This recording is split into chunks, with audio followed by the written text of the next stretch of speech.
DXDC Radyoman Report.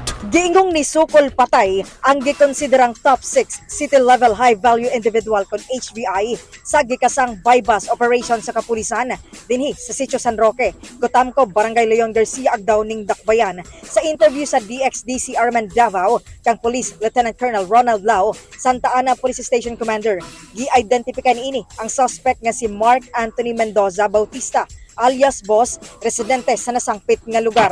Pila na siya ka tuig sir or months nga gapamaligya og drugs sir?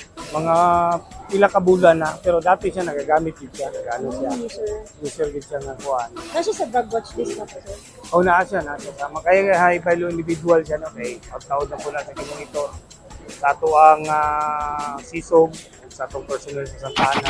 Dugay na nga ginamonitor ang suspect sa Special Operation Group, City Drug Enforcement Unit Kunsog, CDEU, DCPO ug kapulisan sa Santa Ana diha sa pagpamaligyag illegal nga droga. Diha napalitan na ug nagkantidad sa 16 mil nga shabu ang suspect. Inay mutahan sa mga operatiba nakigpinisilay kani inungdan nga ni balos usab ang mga kapulisan ug dinhi nahagba ang suspect. Gidala ang suspetsado sa SPMC apan gideklara na kining dead on arrival.